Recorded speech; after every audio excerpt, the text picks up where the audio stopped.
Assalamualaikum warahmatullahi wabarakatuh.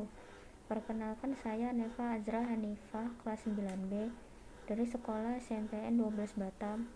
Kali ini akan menjelaskan materi mengenai kerajinan berbasis media campuran. Jadi langsung kita mulai saja. Pengertian kerajinan berbasis media campuran ialah kerajinan yang dibuat dengan tujuan merubah bentuk sebuah benda yang dominan terbuat dari satu jenis bahan kini dipadukan dengan bahan lainnya agar menjadi lebih menarik, baik tanpa menghilangkan fungsi atau mengganti fungsinya.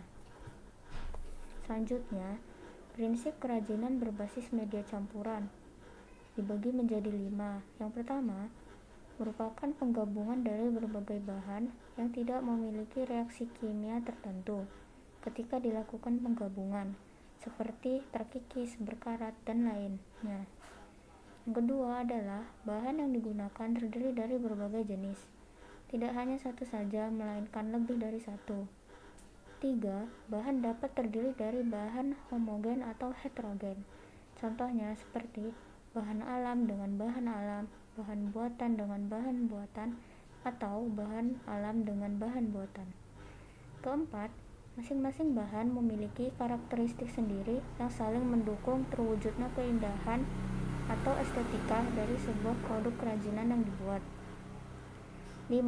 Penggabungan bahan yang dilakukan harus dapat menyatu dengan bahan lainnya, sehingga terjadi kesatuan dan harmonisasi.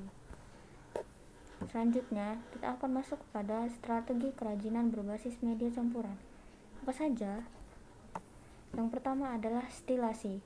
Stilasi yaitu menyederhanakan bentuk produk dengan mengurangi atau menambah bentuknya jika dirasa kurang menarik. Berikut contoh gambarnya di samping. Yang kedua, deformasi. Deformasi adalah merubah bentuk hingga menjadi bentuk yang benar-benar baru dan permanen. Berikut contohnya di samping. Selanjutnya, kita akan masuk kepada prinsip stilasi. Prinsip stilasi mempunyai 5 bagian. Yang pertama adalah pesan eksplisit. Pada produk harus jelas apakah produk fungsional atau sebagai produk hias.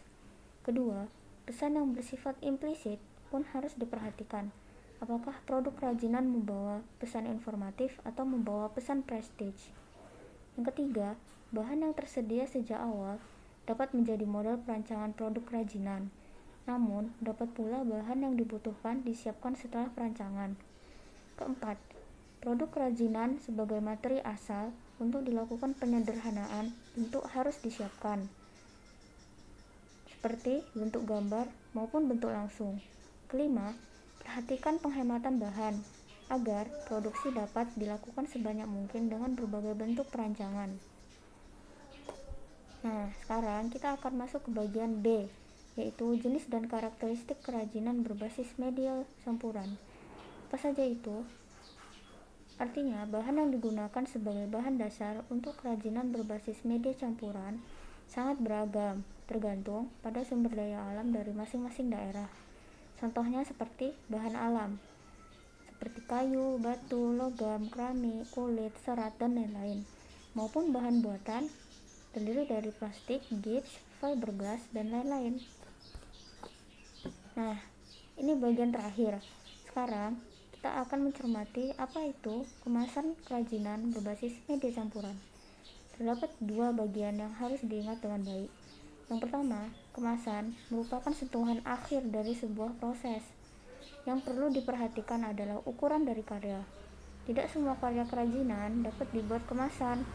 Terkadang karena ukurannya sangat besar, karya tidak bisa dibuat kemasan. Yang kedua, prinsip kemasan ialah perlu dipikirkan agar kemasan tidak langsung dibuang, namun dapat digunakan untuk fungsi lain oleh konsumen. Nah, segini saja dulu penjelasan materi saya mengenai kerajinan berbasis media campuran. Semoga dapat dipahami dan semoga bermanfaat. Terima kasih telah menonton. Wassalamualaikum warahmatullahi wabarakatuh.